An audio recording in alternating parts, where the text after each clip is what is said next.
Yeah, all right. Thank you very much. We're gonna finally do this video about the charter here. So the charter basically is, and the cost. What's the difference between a charter and a constitution? Well, that's a story for another video. But this guy here, all right, he's basically going all the way up to the Supreme Court and making a whole bunch of noise here about this whole abortion industry here. All right, so let's check this guy out, Morgentaler here.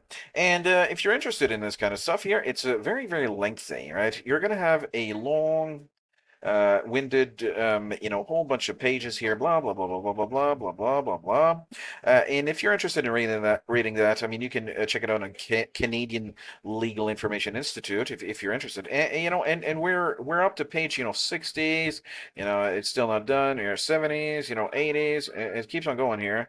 Let me just show you how lengthy this is here. And we see 144 pages here. And basically, very very simple, right? It's very very simple. Thou shalt not kill, right? It's so easy. And then we get here, basically the idea that now all of a sudden we can, kill, right? So after 184 pages, 185 pages, all of a sudden this guy is the guy, and he died. So he's dead. But his life's work is still, alive and well. What is what does that mean? I mean, it's to actually kill babies and all the stuff in Canada, which is terrible. So this is, the Roe v. Wade of Canada. So if you're interested in that, you can just go check on the Canadian Legal Institute, and here's the case right here. So this is the Supreme Court of Canada case that basically says, oh yeah, all of a sudden it's okay to kill. Never mind the commandment. Yeah, this is just basically that's the way it is. All right, so let's look about this. Right, so Morgentaler. Um, so in Morgenthaler, the Supreme Court did not establish a right to. You cannot ever have a right to do a crime, right? The crime is murder. Thou shalt not kill. It's 100% a unlawful. So you can never have a right to do something unlawful. It can, kind of be decriminalized or accepted, but it can never be a right, right? And so the right, a lot of these feminist windbags will go and they say right. It's not a right. It would never will be a right to kill your own child, right? Because we know that it's a child that has been like kind of like decriminalized. So what did it do? It struck down this section of the of this particular code here, the Criminal Code of Canada, which required women to get approval from a therapeutic abortion committee at an accredited hospital in order to have a legal abortion. The court ruled that this violated Section 7 of the Charter. So everyone has the right to life. Well, okay, the right to life. Well, what about the baby? Well, whatever. Yeah, liberty, security of the person, and the right not to be deprived thereof, except in accordance with the principles of fundamental justice. Right. So this whole charter, right? What is the difference between a charter and a constitution? Well, this is a charter, and basically they just write the they make it up as they go, basically. So the majority found that the abortion approval system was arbitrary, inaccessible to many women, unequally applied across Canada, and stressful, and caused psychological and physical harm. You know what is very very stressful and cause psychological harm is when you as a father have to grieve years and years and years after your this female that you were with had an abortion with your child. That causes psychological harm. Um, and it also deprives the right to the right to life of the baby, and it causes psychological harm to the father, and probably the mother too in many many instances. But some of these mothers, their consciences are seared with a hot iron, so they just don't care that they're doing this kind of stuff. So importantly, the court failed to decide when life begins. Nor did it rule that the unborn children have charter rights. It simply said existing laws were unfair, was an unfair restriction on the woman. So they're basically using the back door to get the abortion, into the system, right? That's it's nutty. It's a whole bunch of nutty nonsense, right? So why Morgenthaler would not apply in my new country here? I'm in a new country here, and and the Constitution here. I'm in the Philippines here, and the Philippine Constitution is fundamentally different from Canada when it comes to unborn life. So when I was looking for a new country, I said, well, what's a country with no abortion? I can't live in a country with abortion. I literally cannot do that, right? It makes me crazy. How can you live alongside, in your society with killers, right? These people are, the whole bunch of women are killing their own children, and it just doesn't work, right? It doesn't work. Um, So this whole thing is I'm in the Philippines right now, and it's such a better country, right? So the constitutionally protected right to life. So the Philippine Constitution is fundamentally different from Canada's when it comes to unborn life. The 87 Constitution of my new country here has strong and explicit pro-life clause in Article 2, Section 12. The state recognizes the sanctity of family life and shall protect and strengthen the family as a basic autonomous social institution. It shall equally protect the life of the mother and the child of the unborn from conception. Wait a minute, what does it say here? The life of the unborn from conception. One more time, let's get this in red here. Okay. The life of the unborn from conception. I'm going to read that one more time. The life of the unborn from conception, a constitutionally protected right under this country's constitution, right? Which is this is you cannot violate this, right? So, and then yeah, I know about the whole there's a statute that is unconstitutional and all this stuff, but that's that statute, that unconstitutional statute doesn't really change the superseding law. It doesn't really, it's an unconstitutional statute, whatever. It has to do with letting the birth control in, and it is, but they certainly punish abortionists in this country. But the whole thing about the birth control, that's a gray issue, but whatever. We're going to leave that for now. So the natural and primary right of the parents in the rearing of the youth for civic efficiency, not efficacy, sorry about that, and the development of moral character shall receive the support of the government. Very, very good. Yeah. So except in Canada, if you disagree with let's say for example, your child gets brainwashed and he's a boy and he thinks he's a girl, and all of a sudden you try to say, hey, listen, you are literally a boy because your chromosomes and you're literally your just say reproductive organs, sexual organs, no, no, no, no, no, no. The government's going to literally take the children away from you. The CPS is going to come in and take your children, and you could face criminal charges, right? So very, very different, right? It's a night and day difference, and I'm very, very pleased to have my wonderful children born as dual citizens in this place here. Children are in extreme danger in Canada. It's extraordinary when you look at the details. All right, so let's continue. So why Morgentaler or whatever, why this reasoning would collapse under this section? Constitutionally mandated protection of the unborn.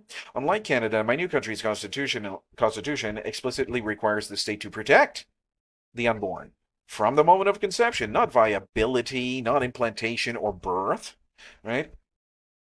There's no compelling constitutional right, to abortion. Section 12 makes it clear that both the mother's life and the unborn's life must be equally protected. That framing rejects the idea that a woman's liberty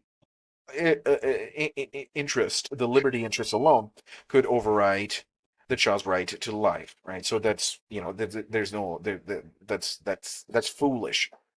The woman's liberty interest does not overwrite the child's right to life, right? So that's nonsense, and we're living the basic foundational principles of our society with such folly. It's such a folly, and illogical. The pillar on which our society stands is it's crumbling like sand, right? Yeah. So this is the rock that we will protect our children from conception, right? So family as an institution is protected. So my new country's constitution recognizes the family as the moral and social unit that the state must uphold. Abortion undermines this institution, and so it would be legally impermissible. So let's say, for example, and I've said in my previous video, on pregnancy is a 3-person team. Unless you have twins, it's a 4-person team. Unless you have triplets, it's a 5-person team. So what do you got? Number one is the baby, right? That's the baby, right? So number one is the baby, right? Number two is the mother, right? There's 50% shared, DNA, and then the father. That's, a 3-person team.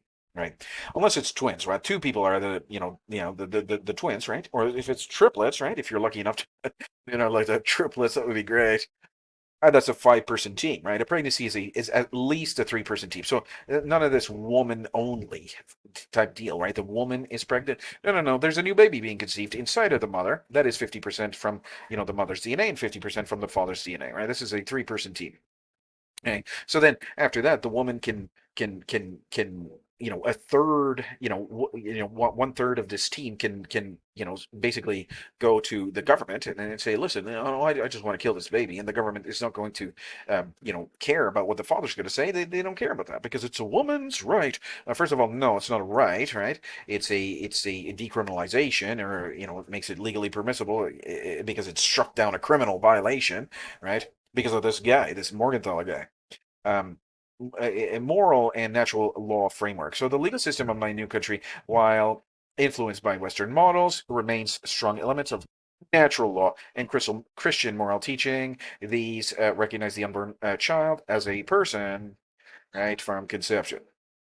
So Morgentaler allowed abortion in Canada by invalidating a specific criminal process as unconstitutional, or contrary to the charter, I should say, under Section 7, the liberty and security, of this charter, right? So, and don't worry too much. What is the difference between a constitutional republic and a democratically, founded charter? And what is Canada? Is it a really country, or is it, the offshoot of the British Empire and all this stuff? We're not talking about that. We're talking about, the rights, right? The rights to life of this baby, right?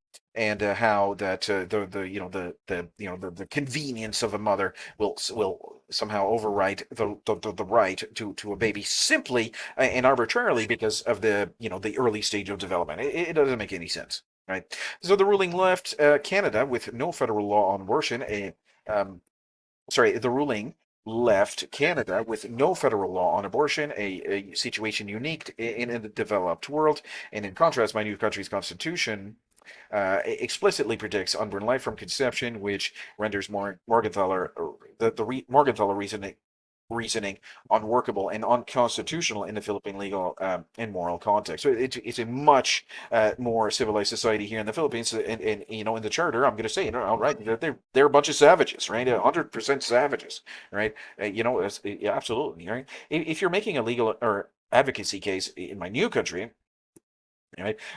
Morgenthaler serves as an example of what happens when unborn life is not protected by the Constitution, not a model to follow, but a warning, right? A strict warning. All right, so very, very good. So, all right, very nice, very, very good. So, who's this terrible guy? Morgenthaler. Let's look at this guy, Morgenthaler. And if you're interested in these kinds of cases, you can read and read and read all you want, but just you have to contrast this by thou shalt not kill and the right to life, right? The right to life, thou shalt not kill. Very, very simple, right? Thou shalt not kill. Very, very easy to understand here. Let's check that out here for a minute. Here, what do we get? Yeah, this one here. All right, so the right to life is very, very clear, right? It's so easy to understand, right? Thou shalt not kill. It's right here. So thou shalt not kill. Don't steal. Don't commit adultery and all this stuff. The Sabbath, and all of a sudden, the commandments against idolatry and all this stuff. But certainly, this one here takes precedence. In discussing this kind of case here, and this here, thou shalt not kill. So very, very, very simple. That don't kill anybody, right? You shall murder not, right? You shall murder not, right? Thou shalt not kill. Very simple. I don't know, but then you got these guys here over here, and they're going all crazy with this 187 pages. It's thou shalt not kill. One, two, three, four. Four words. And all of a sudden, yeah, well, we're smarter than Jesus. That's what they're saying, right? They're saying, yeah, we're smarter than Jesus because we get this charter and all this stuff, and the health of the woman is at risk, and blah blah blah blah blah. So, and that's a good point that they were raising here about the uh over here.